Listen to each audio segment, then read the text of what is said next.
हमारे पास है ईस्टमैन का 210 वाट का सोलर पैनल और यहाँ पे एक तरह से हम समझिए कि सोलर सिस्टम, एक तरह से सोलर सेटअप बनाया है हमने।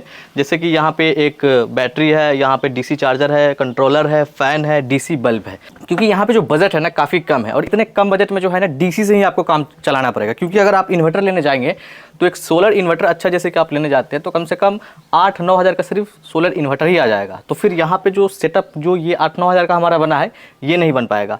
इस पैनल की जैसे कि प्राइस की बात करें तो लगभग 5,500 में आपको मिल जाएगा। 5,500 से 6,000 का प्राइस रहता है। ये डिपेंड करता है कि आप किस सेल में लेते हैं। सेल अगर अच्छा नहीं रहा तो ये 6,000 से ऊपर भी प्राइस का देखने के लिए मिलता है ईस्टमैन का ये 210 वाट का सोलर पैनल। ठीक है, बैटरी की बात करें तो यहाँ पे हमने एक साइड का 7 AH का बैटरी लिया है। हालांकि इस पे 7 AH का बैटरी नहीं लगाना चाहिए, इससे ज़्यादा बैटरी लगाना चाहिए। जैसे कि आप इस पे 40 AH का बैटरी या 80 AH का बैटरी लगाएंगे तो वो ज़्यादा अच्छा रहेगा आपके लिए। लेकिन यहाँ पे बैटरी सिर्फ हम ताकत के लिए ले रहे हैं क्योंकि सोलर का डायरेक्टली हम किसी भी चीज़ में कनेक्शन नहीं दे सकते डायरेक्टली, इसलिए बैटरी थोड़ा सा ताकत, जैसे जिस तरह से फैन में कैपेसिटर होता है उसी तरह से यहाँ पे सिर्फ बैटरी को हम ताकत के लिए ले रहे हैं। अगर हम सोलर का स्पेसिफिकेशंस की बात करें तो यहाँ पे देखिए इसका जो वाटेज है ये 210 वाट का है और VOC की बात करेंगे जैसे कि तो यहाँ पे देखिए 24.76 है। और अगर हम एम्पियर की बात करें तो ये देखिए मैक्सिमम पावर एम्पियर इसका जो निकल के आता है ना ये लगभग 9.68 एम्पियर निकल के आता है। 10 एम्पियर हम मान के चल सकते हैं, मतलब इतना मैक्सिमम ये जा सकता है। ठीक है, बाकी स्पेसिफिकेशंस को भी आप अच्छे से देख सकते हैं यहाँ पे। और यहाँ पे IP68 है ये, तो IP68 का मतलब ये होता है कि ये वाटर प्रूफ है।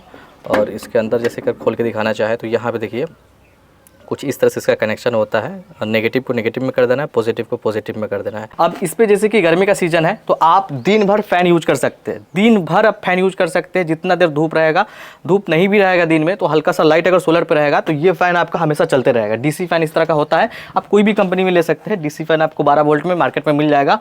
और ये जो सारा बल्ब आप देख रहे हैं ये बल्ब समझिए कि हमारा जो है डीसी बल्ब है। ये भी समझिए कि हमने 300 कुछ रुपए में जो है 5 बल्ब लिया था, तो 5 बल्ब हमें 300 रुपये में मिल जाता है। तो ये अलग अलग रूम में या किचन में या जहाँ पे आपको नीड है वहाँ पे ये बल्ब लगा सकते हैं। इस बल्ब को एसी में नहीं लगाना है क्योंकि ये डीसी बल्ब है जो कि 12 वोल्ट में आता है। तो उस बल्ब का जब इस 7 AH का बैटरी पे हमने टेस्टिंग किया था तो लगभग समझिए कि 14 घंटा का बैकअप मिला था। रात के 9:30 बजे ऑन किया था और ये रात भर चला था। और सुबह सो के उठने के बाद भी देखा हमने तो सुबह भी ये ऑन था। और ये समझिए कि 11:10 में इसका लाइट थोड़ा सा कम हो गया था। तो फिर हमने वोल्टेज चेक किया, वोल्टेज कम था इसका, तो हमने इसे बंद कर दिया। तो टोटल समझिए कि 14 घंटा का बैकअप मिला है। तो रात भर आप सिंगल बल्ब का इस्तेमाल कर सकते हैं। अगर आपके पास 2 बल्ब है, 2 बल्ब इस्तेमाल करना चाहते हैं तो समझिए कि इसका आधा बैकअप आपको मिल जाएगा लगभग 7 घंटा के आसपास में, 6 घंटा के आसपास में। तो इस तरह से आपको समझिए कि सिर्फ 7 AH का बैटरी से इतना कैपेसिटी मिल सकता है रात के लिए। और उसी तरह से जैसे कि हमने फिर से इसे फुल चार्ज किया और फुल चार्ज करने के बाद जब इस पर हमने एक डीसी फैन का इस्तेमाल किया तो वहाँ पे लगभग हमको बैकअप जो मिला 4.5 घंटा का बैकअप मिला।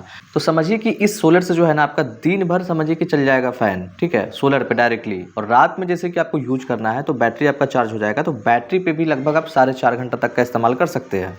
उसके अलावा जैसे कि आपको मोबाइल चार्ज करना है रात में तो यहाँ पे भी एक जुगाड़ है। अगर आपके पास में कोई पावर बैंक होगा तो पावर बैंक को भी जो है ना इससे चार्ज कर सकते हैं। और पावर बैंक को चार्ज जब करेंगे तो यहाँ पे जैसे कि कंट्रोलर से यूज करेंगे तो यहाँ पे स्लो चार्जिंग होगा। तो अगर आपके पास कोई कार चार्जर होगा तो कार चार्जर से जब चार्ज करेंगे तो कार चार्जर में थोड़ा सा फास्ट चार्जिंग होता है। और 210 वाट का सोलर पैनल पे ये सारा काम कर सकते हैं। आप दिन में लोड भी चला सकते हैं, बैटरी भी चार्ज कर सकते हैं, मोबाइल भी चार्ज कर सकते हैं, ये सारा काम कर सकते हैं। इवनिंग के समय जो है ना आपको लोड कम कर देना है, मतलब आप इवनिंग से पहले ही सारा चीज़ कर लीजिए। जैसे कि जो भी बैटरी आपको चार्ज करना है समझिए कि सुबह के 8 बजे से शुरू कीजिए और 1 बजे, 2 बजे, 3 बजे तक जो है ना सारा काम आप करके रखिए रेडी, क्योंकि उसके बाद में जो है ना सोलर कम जनरेट करता है। तो जो भी करना है आपको जो है ना लगभग 3 बजे तक कीजिए हाई लोड पे, हाई कैपेसिटी पे। उसके बाद आप लोड को कम कर सकते हैं क्योंकि सोलर जो है कम जनरेट करेगा। तो बैटरी आप चार्ज करके साइड कर लीजिए, अपना पावर बैंक चार्ज करके साइड कर लीजिए। उसके बाद आपका बैकअप हो गया। रात में आप मोबाइल भी चार्ज कर सकते हैं, आप एलईडी बल्ब का भी इस्तेमाल कर सकते हैं। अगर आप पंखा सिर्फ यूज करना चाहते हैं तो पंखा का भी इस्तेमाल कर सकते हैं, जो कि 4.5 घंटा का बैकअप आया है। हमारे पास जो कंट्रोलर है ये MSC स्मार्ट का कंट्रोलर है, जो कि ये 20 एम्पियर का है। इसमें क्या क्या कर सकते हैं, जैसे कि आप इसमें सोलर का लोड जो है ना आप अच्छा खासा दे सकते हैं। मतलब अगर आपका 12 वोल्ट का पैनल है, 12 वोल्ट का पैनल है तो आप इस पर 260 वाट तक का लोड दे सकते हैं। अगर आपके पास 24 वोल्ट का पैनल है तो 24 वोल्ट में आप इस पे 520 वाट का लोड दे सकते हैं। यहाँ पे साफ साफ क्लियर मेंशन है, जो कि आप यहाँ पे देख सकते हैं।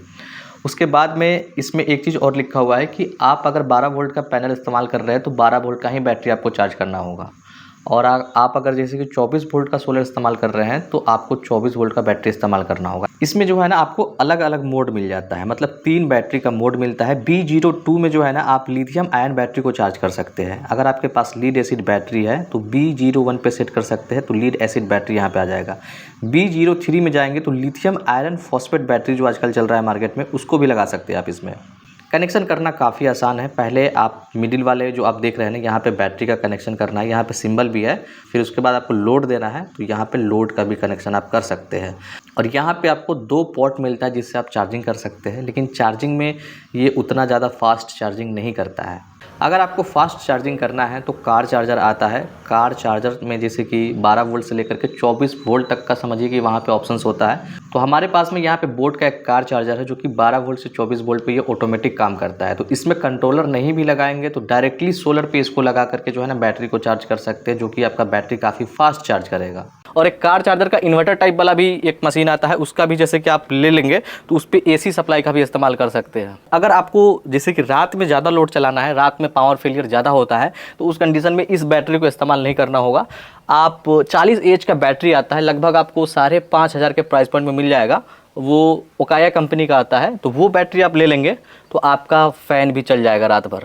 अगर ये फ़ैन आप नहीं लगाना चाहते हैं, सीलिंग फ़ैन लगाना चाहते हैं घर में, तो DC फ़ैन आता है उसके लिए भी, तो वो DC फ़ैन का भी इस्तेमाल कर सकते हैं, लेकिन उसका प्राइस थोड़ा सा अलग होगा। हो सकता है कि वो फ़ैन 2000 का हो या 2500 का हो। तो ये लगभग सारा सेटअप की जैसे कि बात करेंगे तो आपको लगभग जो है लगभग 8 से 9 हज़ार रुपये लगेंगे। जैसे कि ये सोलर अगर आपको 6,000 रुपये में मिल जाता है तो 6,000 सोलर का हो गया, ये 5,500 में भी मिल जाता है या 5,000 में भी मिल जाता है। जैसा आप सेल में लेते हैं वैसा ही आपको देखने के लिए मिलता है। तो एवरेज 5,500 का ये हो गया, 1,000 का ये हो गया, 6,500, फिर 1,000 इसे भी मान लेते हैं तो ये 7,500 अभी तक हो गया। DC फैन जैसे कि आप लेते हैं तो 500 में मिल जाएगा, तो 7,000 हो गया। और LED बल्ब वगैरह जैसे कि लेते हैं तो आपका जो है ये सब ले दे के मतलब 8,000 के अंदर में ही आ जाएगा।